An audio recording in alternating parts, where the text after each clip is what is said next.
What's up?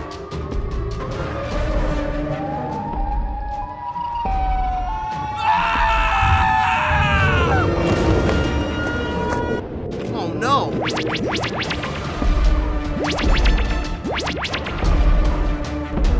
Oh no!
Ta đây.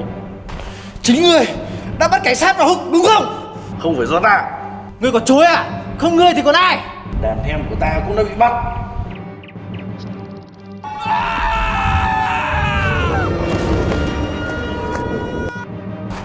Cảnh sát và Hulk cũng bị bắt như thế. Bây giờ tao và ngươi chỉ còn một cách thôi. Nói đi. Tao với ngươi phải hợp tác để tiêu diệt con quái vật kia. Come on! Người nhé, người lên trước đi, để tay làm trợ.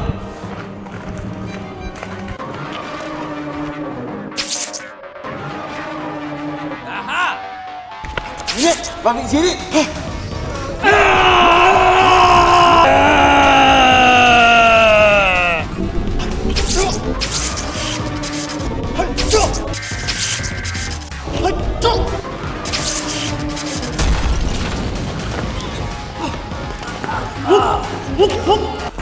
Cảnh sát, cô sao không? Không sao. All right, Dr. Freeman. Killer, lần này nhờ có ngươi mà chúng ta có thể cứu được đồng đội. Thank you very much. Come on!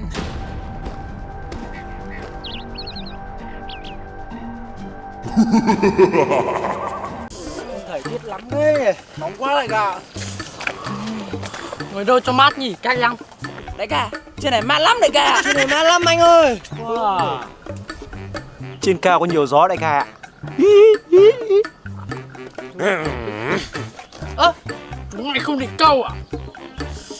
Mát thật các em ạ. Đúng rồi đại ca. Mát thế này thôi không câu nữa nhờ đại ca nhờ. Rồi. La la la la la la la la.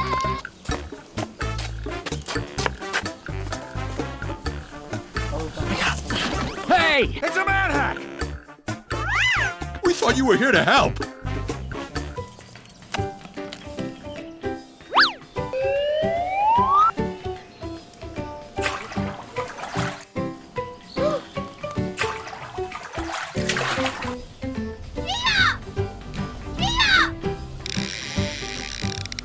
Wow. Yeah. Wow. Snake. That's great.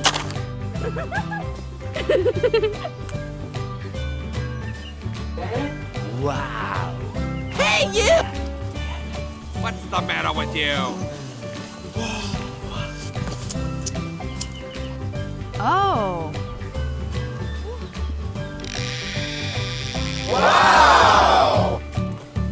Quay lại là Bim Bim. Yeah!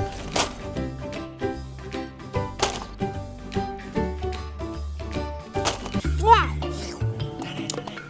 Câu đi. Okay. Hooray!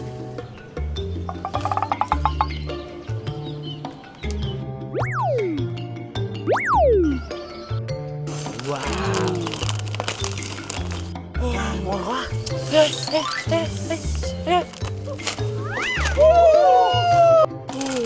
Buồn thế đại ca.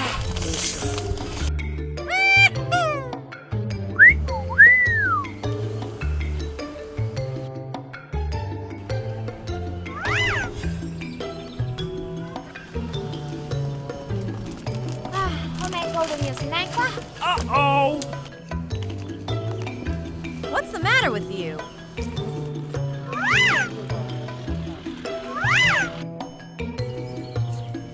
Watch out! Ôi, snack đâu hết rồi? Như kiểu có ma ấy nhỉ? Ghê thế. Nó đi rồi đại ca.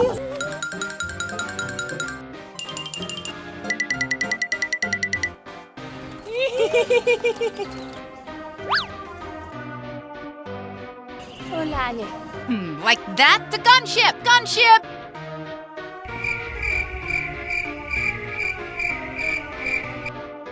Lạ nhỉ. Không thấy ai mà lại mất snack nhỉ? You don't see that every day.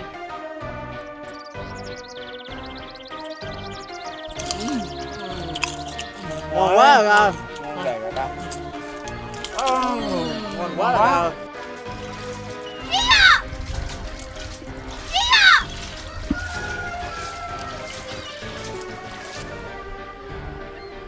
Watch what you're doing!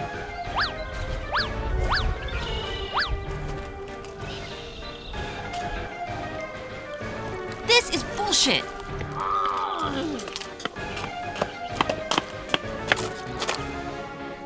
À, hóa chúng mày ăn trộm của tao à? Ui đại ca ơi. What are you doing? Trả Bim Bim cho tao.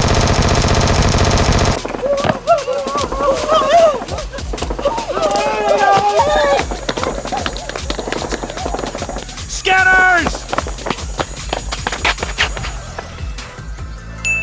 Aha!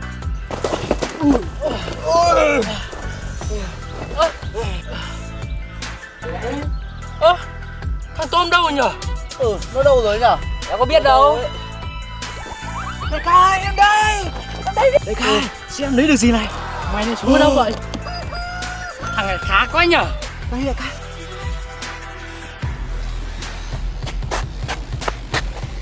What's the matter with you?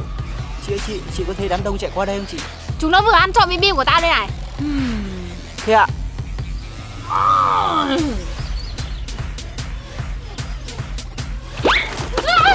Thằng kia, đứng lại.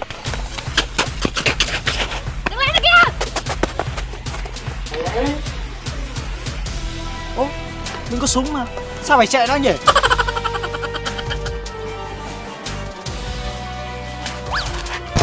Let's go.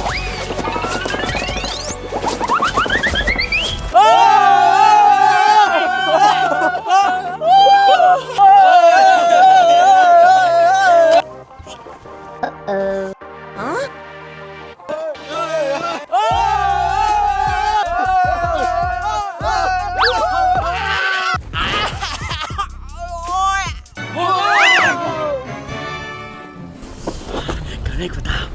Nope.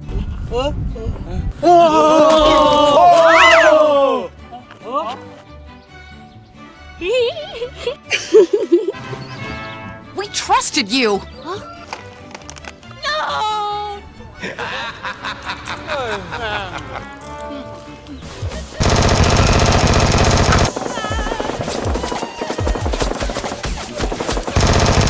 What?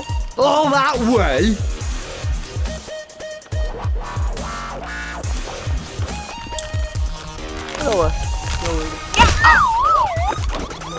Đâu rồi đại ca? What's the matter with you? Yeah!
Oh my God, it's Freeman!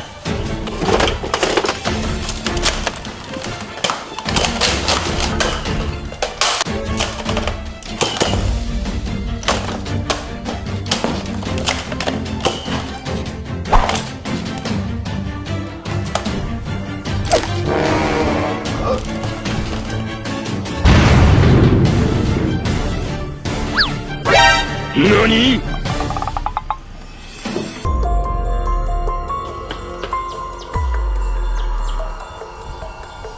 Good job. Come on!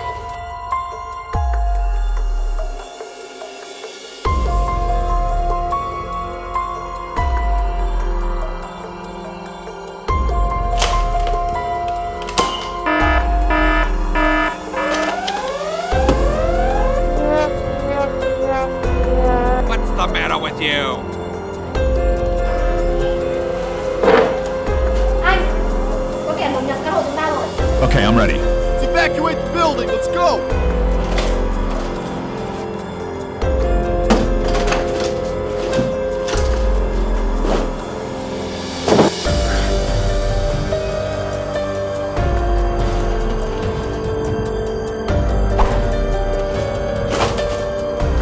Let's go.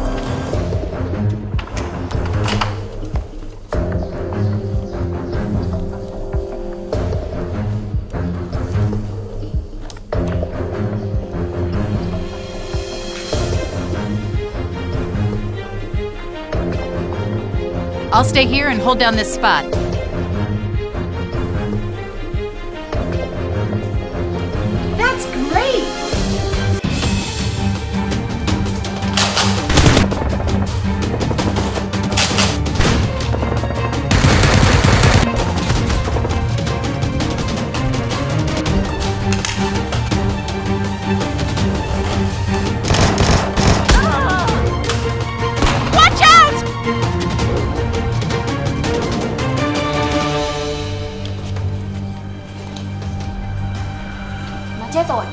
Okay.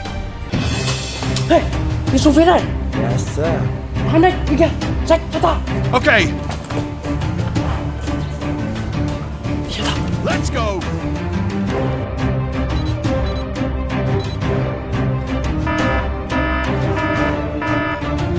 Here goes.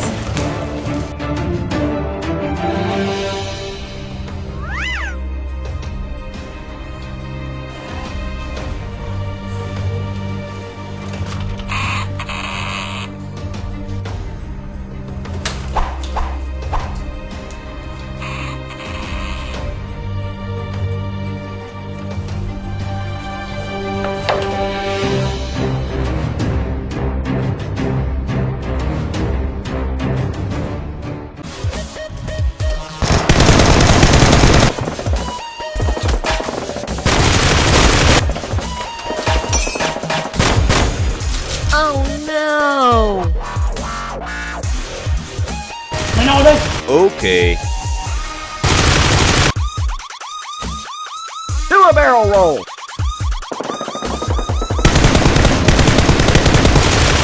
Headshot. Bullshit. Come on.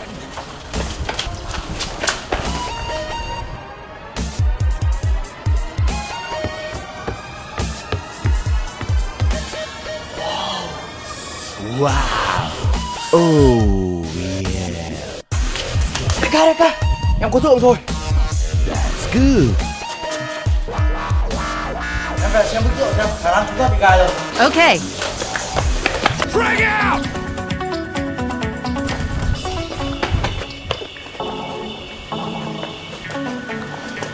Anh, bức tượng bằng camera bị biến mất rồi.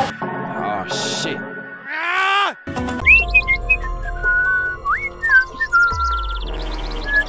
What? We thought you were here to help. We thought you were here to help. What the heck are you talking about?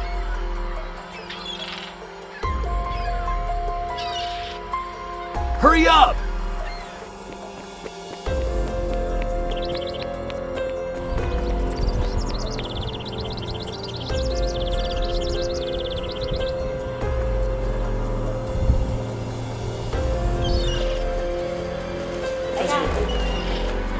Đại ca, thằng Sở Quan nó đang mang theo anh ạ. Let's evacuate the building. Let's go.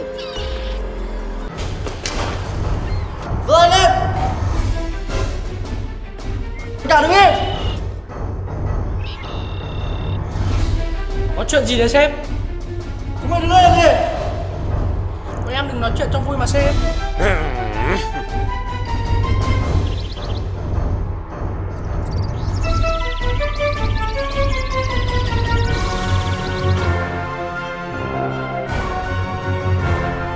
Rồi xuống.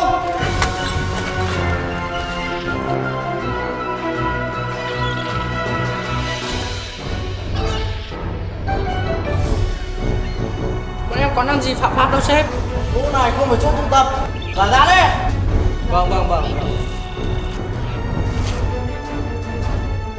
You're gonna wish you hadn't done that. Đứng lại ra đi nhá! Yên đây em ạ. Okay, I'm going.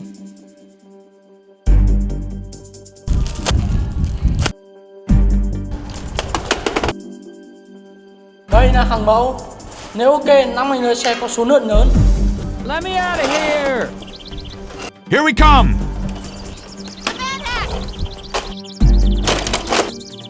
That's great. Okay.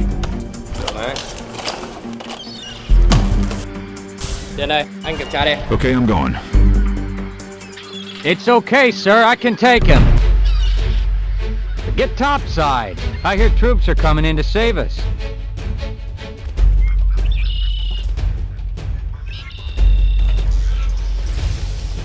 Nhất định là còn một cái gì đấy. Ba lô. Thành công anh nhá. Đây. Đi em ạ.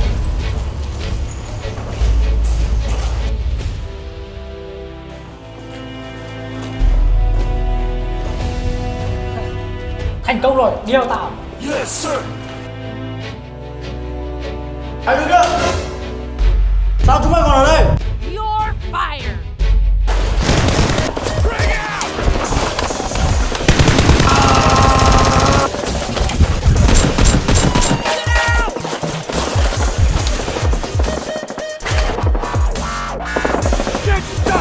Hai chúng mày xuống xem có chuyện gì. Yes, sir. Let's get a move on. Launch him! Sam, Watch out! rút.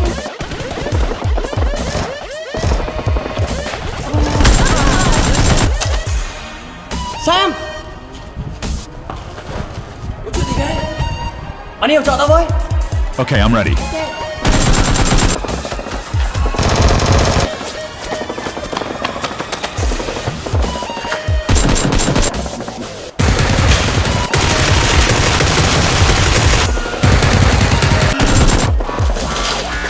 Tao rõ đã biết chuyện giao dịch rồi. Về đây nhá, tao lên tôi bán ra càng. Okay. Càng. Sao rồi? Giờ quát là đến đây rồi. Tưởng đưa cho nó rồi. Mà vẫn cảnh sát quay lại kiểm tra. Làm sao đại ca? Mày xuống hiện trường nó. Tao nghĩ cách xem nào. It's okay, sir.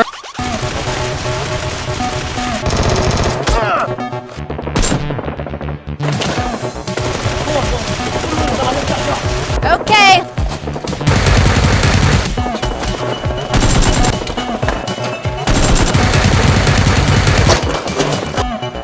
Đại ca, số an lên đến đây rồi. Cái gì? Come on. Chuẩn.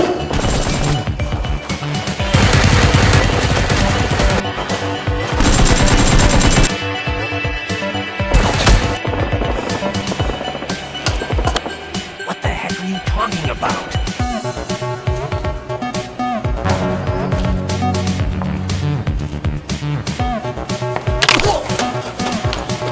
Hold your fire! Hurry up!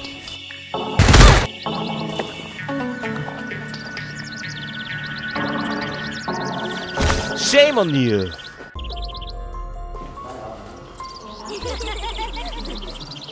Đây là phi vụ cuối cùng của chúng ta trong đội mktd. Cố gắng làm tốt nhé. Mong bước về đơn vị mới, mọi chúng ta sẽ đều hoàn thành công việc tốt. Thôi chúng ta đành cố gắng vậy. Fighting. Ở đây là việc. Okay, let's go.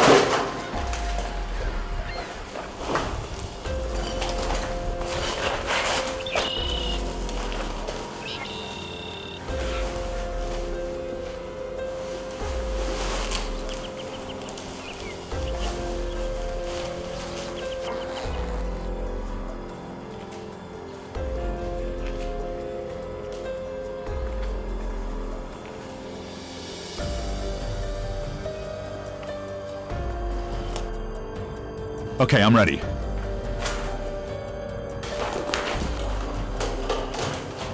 Okay, last charge.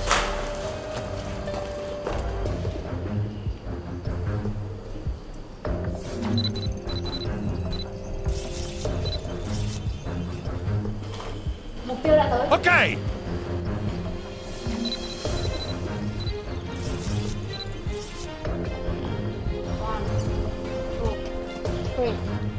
Look out below! Hey down there! Em xuống trước đi. Anh ở trên này. Okay. Run the bubble head! Frag out! Hurry up!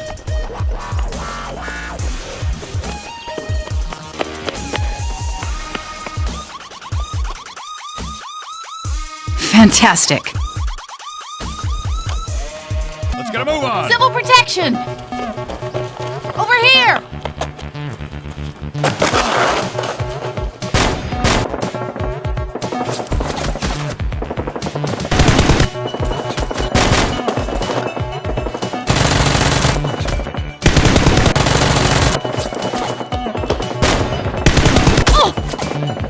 It's not supposed to end like this!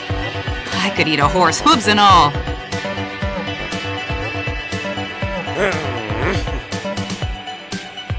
Mày nên xem thế nào. Okay, I'm going.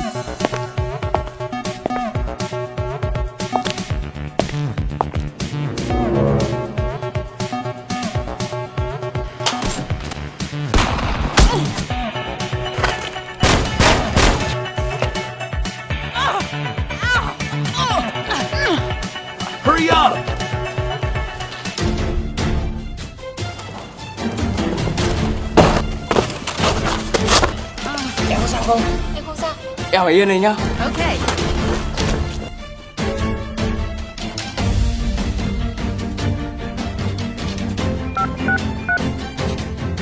Sếp Tuân, em cần cứu trợ. Let's get a move on.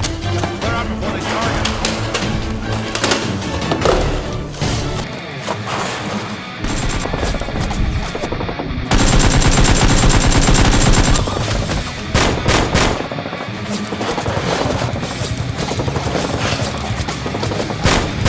Watch it with that thing. No!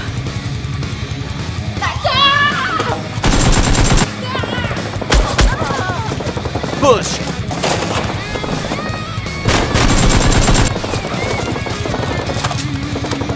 Oh no!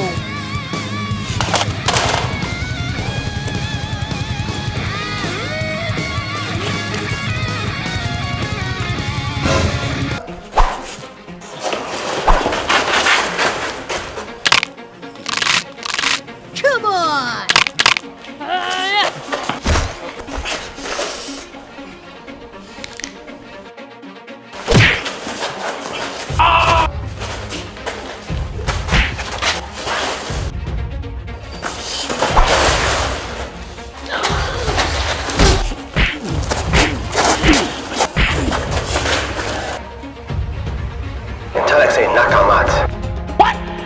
Frag out!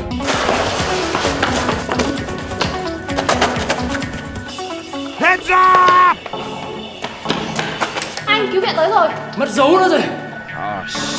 Sớm muộn gì nó cũng sẽ bị bắt rồi. Mong đội đặc nhiệm mới sẽ hoàn thành nốt phần còn lại.